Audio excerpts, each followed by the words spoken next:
What is it about music that can transform your ordinary life into something extraordinary? What is it about music that can touch us so deeply and set in motion the wheel of our emotions? Whether we celebrate each other, nature, or the divine, our desire to express ourselves through music is ancient and a cultural universal. In this program, we will explore music from all over the world and speak with guests from musical, spiritual, scientific, and other realms in a quest to share and understand how music affects us. I'm your host, BRAUN, and this is Soulscapes.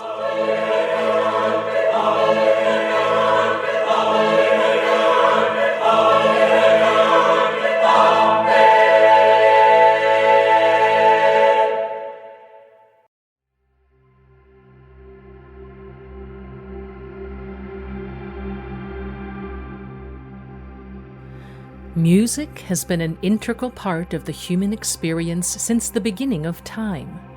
From sounds that occur in nature to more structured music, our experiences with this phenomenon are universal. Ancient philosophers like Plato and Aristotle believed that music could influence our intellect and soul. And in India, the ancient texts of the Vedas speak of music's effect on the brain through raga systems. In the Middle Ages, music began to be seen as a form of therapy, with theories emerging about the humors, bodily fluids, and how music could balance them. Early scientists speculated that music had physical effects on the brain and the body. In the 19th and early 20th centuries, psychologists began studying the psychological effects of music. Music therapy emerged as a field to aid patients in emotional healing. An important study in the area of brain damage revealed that some patients lost language but retained musical abilities, suggesting separate brain pathways for music. In the mid-20th century, it was discovered that music and language involve different brain hemispheres, which allowed researchers to discover that individuals with Parkinson's or Alzheimer's responded better to music than to speech. In our modern era, neuroscience has allowed us to watch the brain respond to music in real time. The brain is one of the most complex and powerful organs in the human body. It controls everything from your heartbeat and breathing to your ability to think, feel, create, and remember. In a relatively short time, humans have made fantastic findings about the brain, but much is still a mystery and yet to be discovered.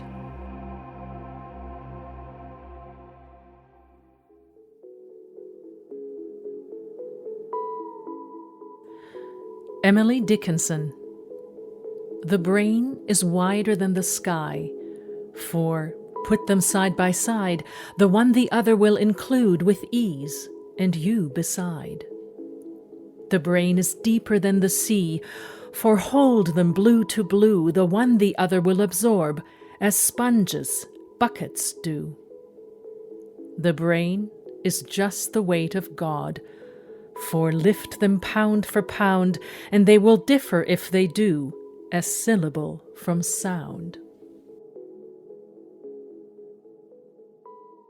Dr. Laurel Trainor is a professor of psychology, neuroscience, and behavior at McMaster University.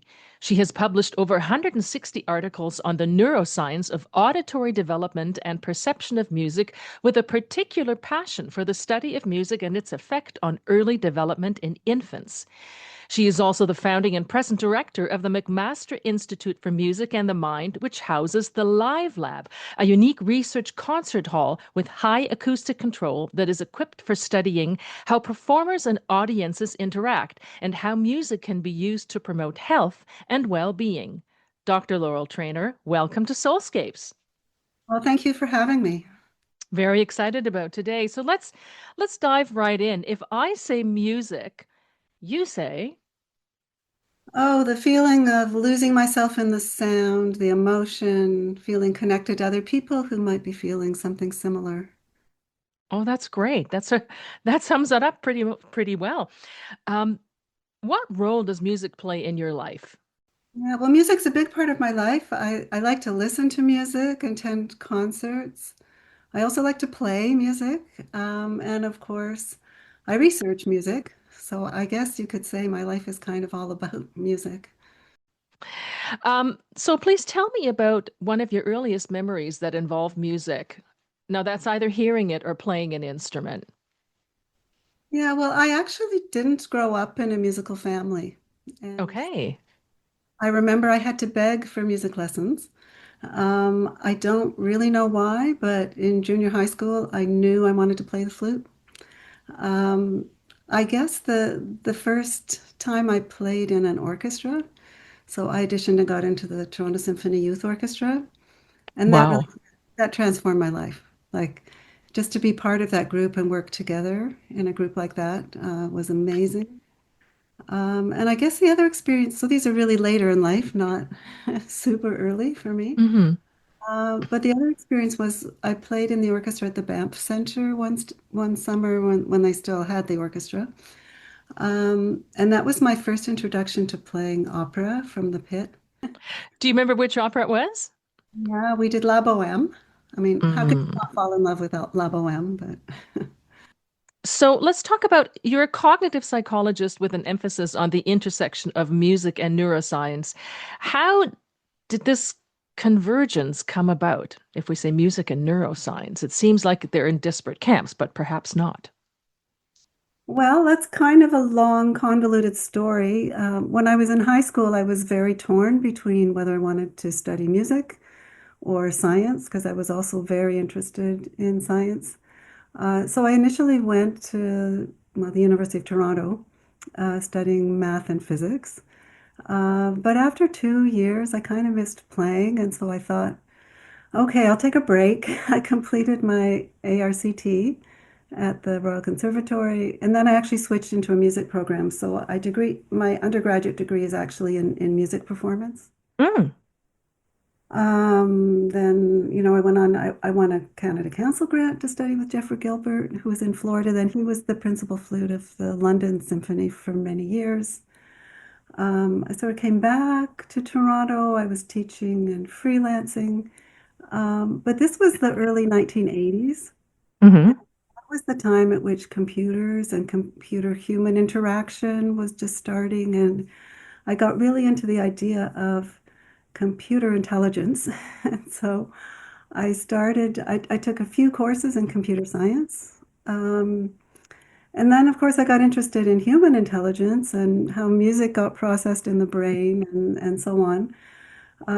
So I eventually went back to school and completed a PhD in psychology.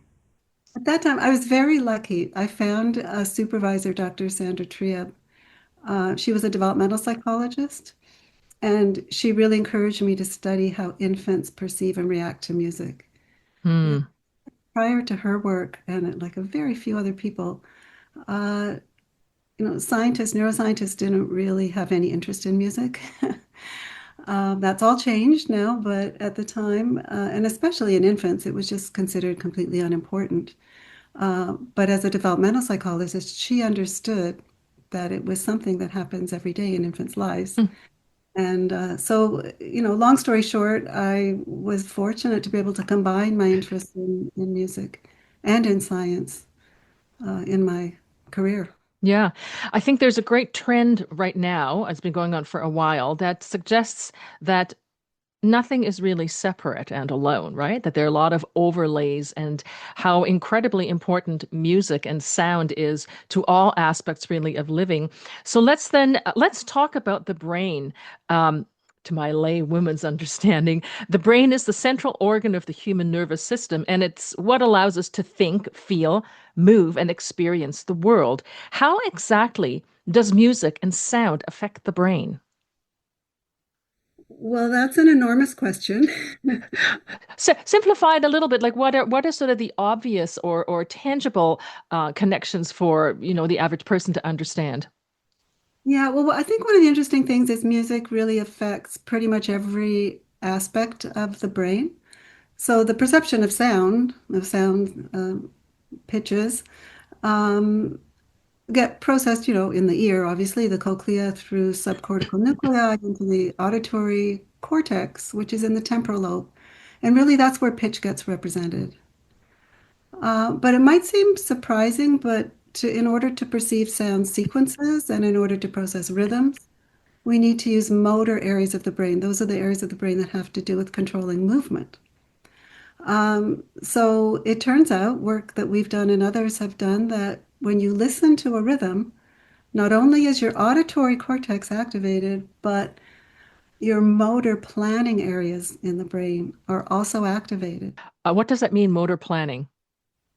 So in order to execute a movement, like whether it's, stepping while you're walking or picking up a cup, you have to figure out the sequence of movements that you need to do, and then the primary motor cortex sends those signals to your muscles to activate the muscles. Well, that takes time. Okay, if you think about it, just walking, we do it so naturally and it's all subconscious, but it's actually very complicated. And so it takes, to plan a motor movement can take, a fifth of a second or so. So that's what the motor planning areas of the brain do. They sequence things like the steps to walk. Or in the case of sound and music, they actually are what help us sequence so we can hear a rhythm. So it isn't really the auditory cortex alone that allows us to perceive and produce rhythm. It's in conjunction with the motor. So these back and forth loops between auditory areas and motor areas. And if you think about it, that's really why when we listen to music with a strong beat, we want to move to it. It's hard not to move to it. Right. These are connected in the brain.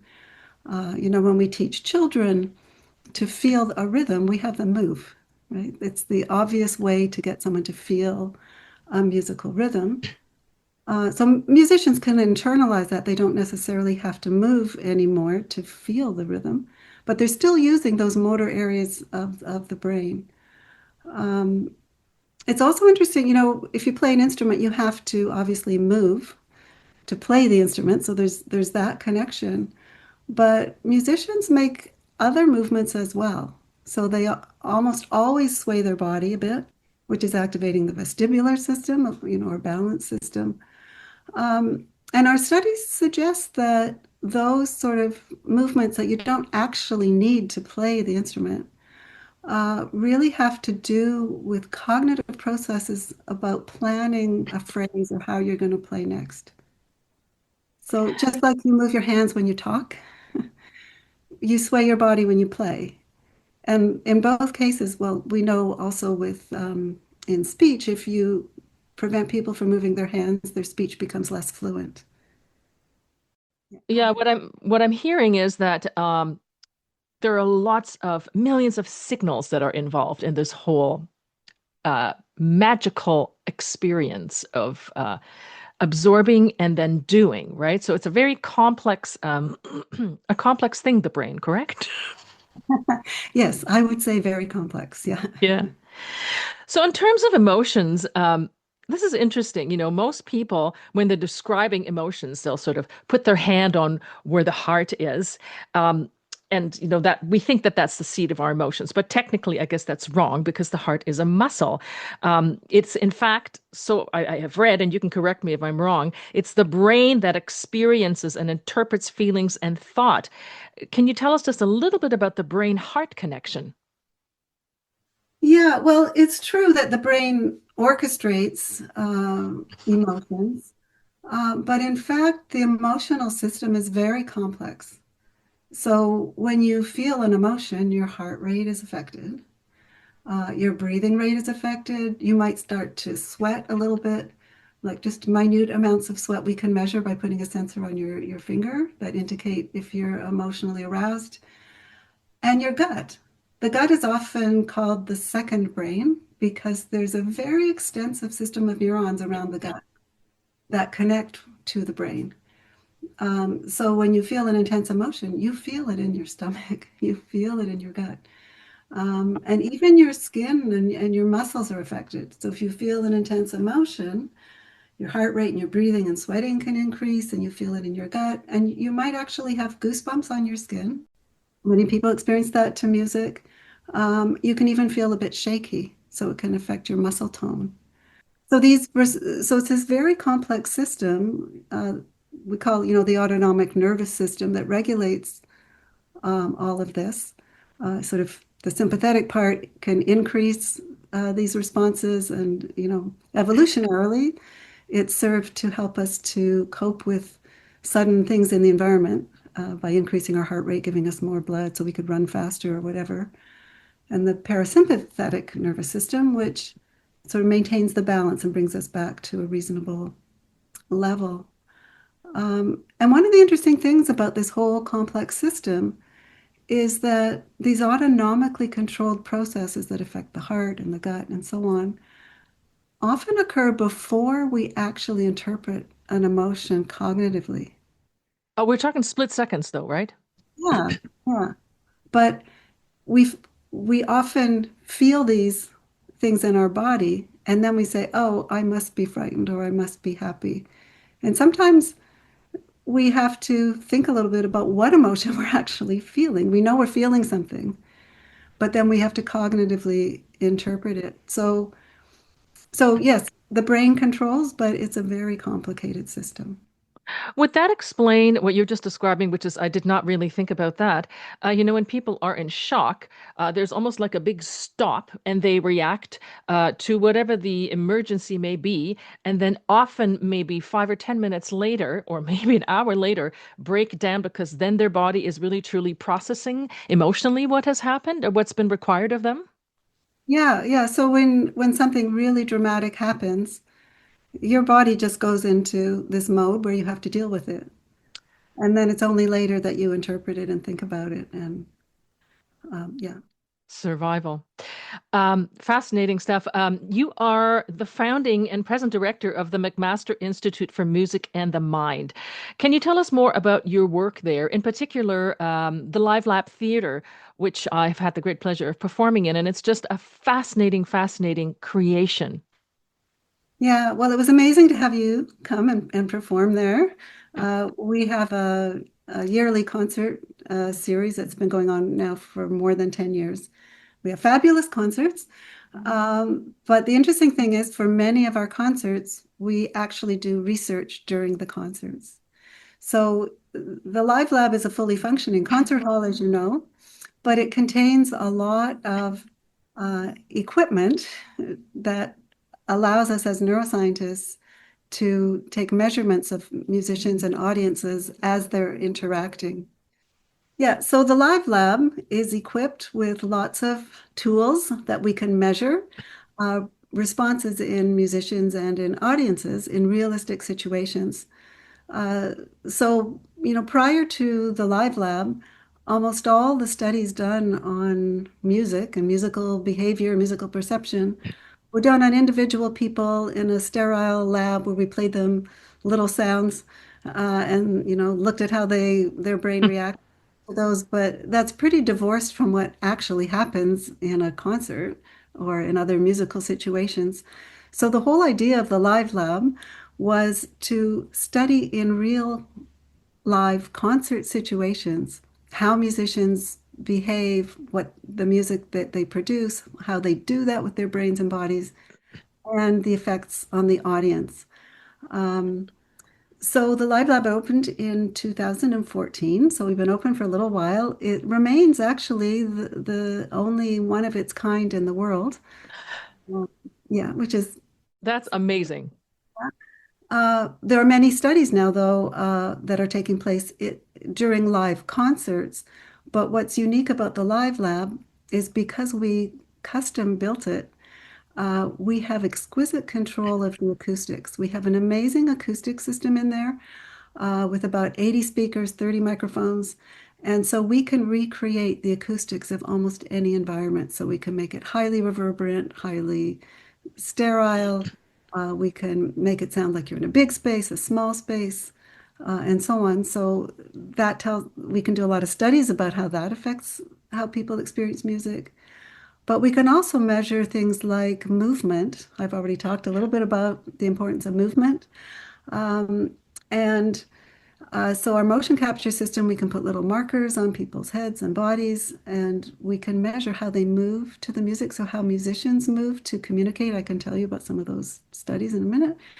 And in audiences, how they react to the music and how they are influenced by each other and being in the audience with other people. We can measure brain responses. We have multi-person EEG. Again, it was one of the first places in the world where we could measure brain responses in multiple people at the same time to look at not only how an individual's reacting, but how people are interacting. I remember my first visit to the Live Lab when I was not performing. I was fortunate enough to hear a mini computer orchestra or digital orchestra.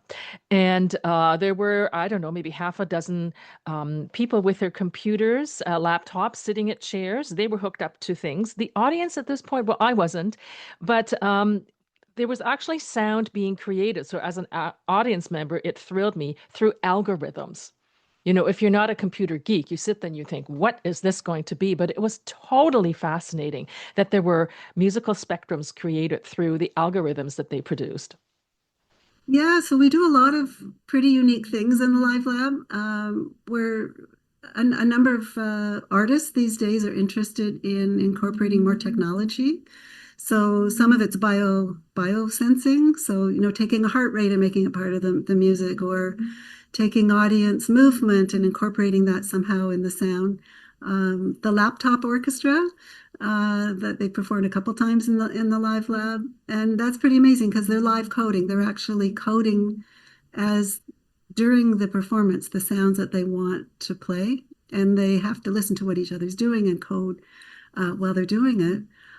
In that case, of course, you can also get the audience involved because they can contribute in various ways, like on a phone or something, to the sound that's going on. And so it's not only the musicians that are creating it, but it's this interaction between audience and musicians. It's so interesting, and you were going to maybe share some of the findings, but when you're a performer, and I'm sure you hear this from all performers, there are certain nerves that are always part of going on stage. You know, the anticipation. Heartbeat is one of them. It'd be so interesting to see whether the audience has also an anticipatory reaction, which they do because they're looking forward to the experience. And if you measure things like heart rate, sweat that comes from the audience as opposed to from the performer. I'm sure you've done things like that, right?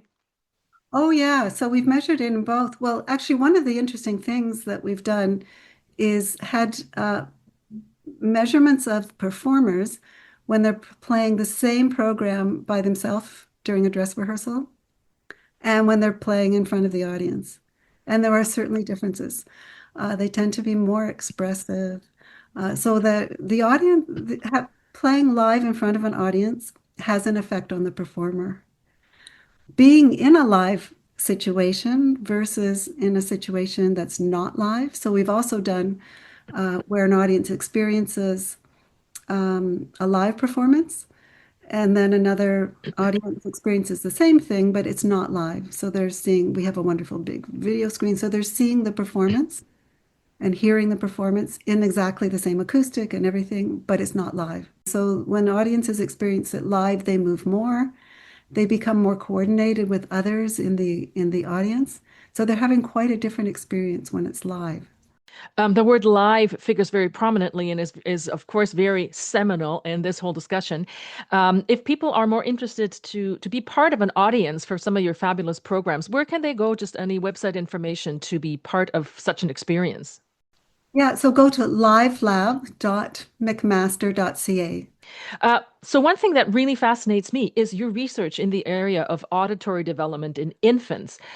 And of course, it involves music. Please tell us more about this. And when did I know you mentioned that very early on, you already had an interest in that, or your professor, your guiding light, perhaps. But what exactly are you looking at? Well, we're looking at all kinds of things in development. So one of them is the development of rhythm. So rhythm, of course, is critical to music, but it's also critical to pretty much everything we do. So we move rhythmically, we walk rhythmically, our heartbeats are rhythmic, even our speech is rhythmic, our thoughts, as it turns out, have a temporal structure. So I'm very interested in how early this occurs. So we've been doing studies in premature infants and infants who are born more than 2 months premature. So their auditory cortex is really just starting to come online. There, we can use EEG and measure their brain responses to rhythmic patterns.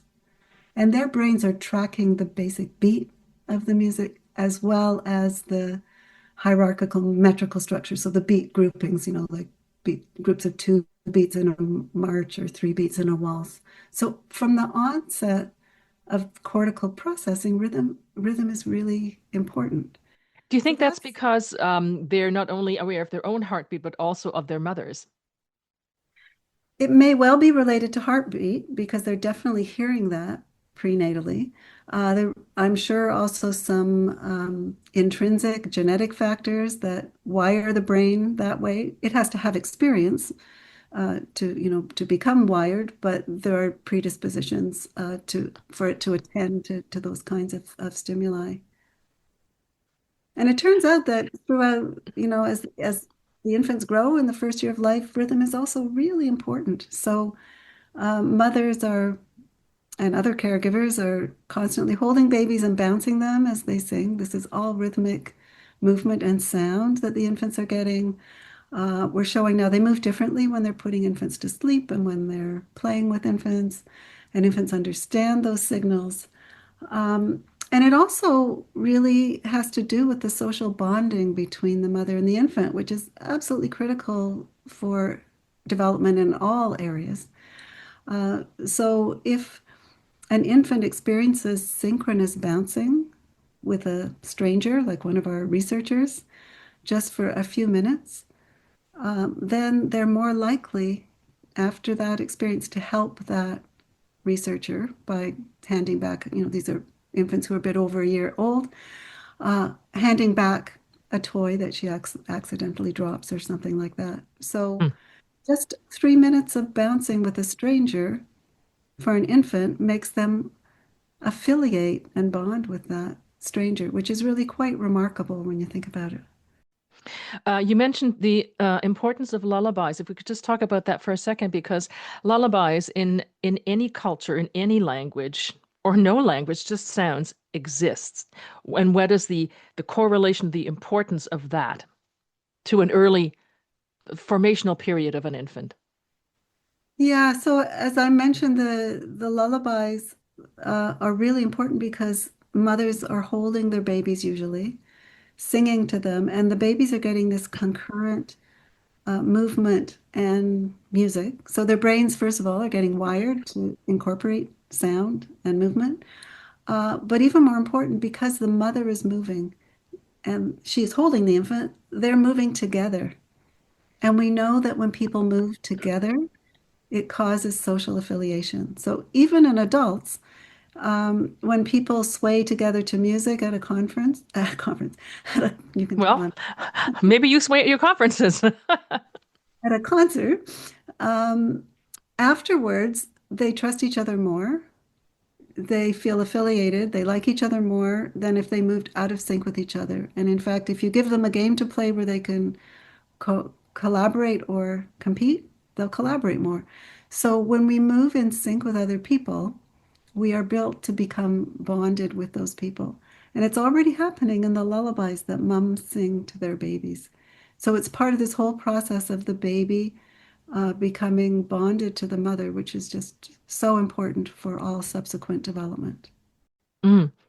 It's an enormous field of study, and I think probably it sounds like it's still early on, although it's probably been going for decades, if not longer, correct? Oh, yeah, there's much more to do. Now let's get back to your own musical life. You're also an accomplished flutist or flautist, however one may say this. What drew you? You mentioned a little bit early on, but what drew you to this particular instrument, and at what age did the flute find you? Well, I'm not really sure. So it was in junior high school. I knew I wanted to play the flute. Why exactly? I'm not sure. But yeah, so it's been a love for me since very early in life. Yeah. Mm. Do you have any particular composers that, because you still play, don't you? I do. Yeah, I play with the Burlington Symphony Orchestra. Yeah. Wonderful. Any particular composers that you like to play, whose music you like to play? Oh, well, there are so many. I tend to like romantic music. So I love Mahler, for example. Um, I can get into almost anything, So what we're playing at the moment is Beethoven's Sixth, which I hadn't played for quite a while, and Mm. I'm rediscovering what a wonderful piece it is. How all the parts interact and just how expressive it is. Um, I also like, some Piazzolla, highly rhythmic, tangos and music like that. I've always loved the Baroque era. Um, yeah, so I guess I'm pretty eclectic. Yeah, because you mentioned Piazzolla, then I was going to ask, have you ever tried a little jazz, even if it's written out, for example? Written out, yes. Afraid that I'm not a jazz musician. Would love to be, but I do enjoy listening to jazz a lot. Hmm. Um, what have been some of the most transformative and uplifting moments in your life that involved music? Hmm. Well, I guess one concert that comes to mind is I heard Yo-Yo Ma play all six of the solo cello suites. He played them without stopping one to the next. Um, yeah. In terms of playing, I think I mentioned, playing an opera for the first time, playing an orchestra for the first time were just incredibly transformative experiences. I mean, another very personal thing is at our wedding. Our wedding was really a concert with a little bit of a ceremony. And so I had the friends playing at our wedding. So we were lucky we had the Griffin Trio played. They played Piazzolla, Laurel, the wonderful mezzo Bo Bardos sang.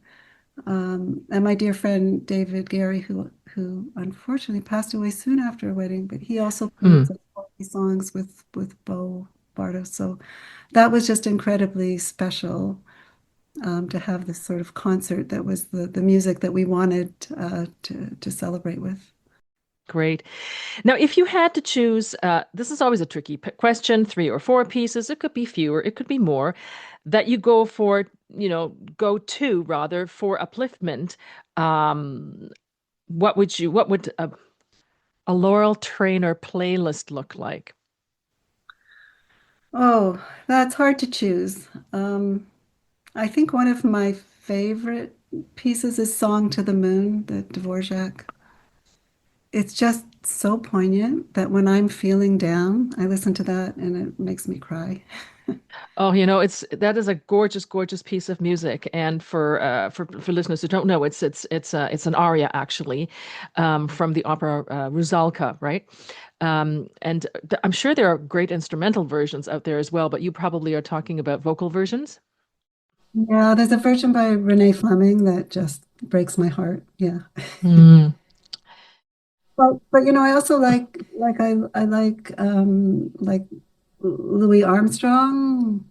It's a Wonderful World. Like his version of that just makes me smile. I'm a Leonard Cohen fan. Um, yeah, maybe I should also mention my stepdaughter, Yes. uh, Alexandra Babiak, who is a singer-songwriter, and she has some wonderful pieces that I love to listen to. Um, yeah, so I guess my listening is, fairly broad spectrum. Mm. And it's I'm just a st I mean, thank you for sharing that, and I will put this on the website for the podcast so that listeners can see what you go to for upliftment. I'm amazed that Live Lab continues to experience the eclectic mix of performers, and that you are able to continue to get funding because it's not cheap to keep this sort of heartbeat at McMaster going. Are you still looking to expand anything there, or are you pretty busy enough as it is, just within Live Lab's own structure? Well, we just put in a large grant that hopefully we will get so that we can update a lot of our systems and incorporate more things like eye tracking and emotional facial expression analysis. And also a big thing for us is we collect all this data, but we want to put in place systems, computer systems, so that we can share it with other researchers. Because the data that we collect is just enormously rich. And we analyze some aspects of it, but there are many other things that could be done with that data, and we want other people to have access. That said, whether or not we get this grant, we're always looking for donations. As you said, it's expensive to run and to do this research, but we do think it's very important. So if anybody is interested in donating, we're always happy to talk to them. And that information also is on the website that you gave. Yes. It's super important, so I will definitely mention that as well. Dr. Laurel Trainor, it's been a pleasure and an honor to speak with you. I know how incredibly busy you are. I think I'm going to be courageous enough to maybe try reading one of the articles you have written about the connection of the connection between infant and music and movement and so forth, because I think it's very enriching and important for all of us. So thank you for your time. Well, the pleasure was all mine.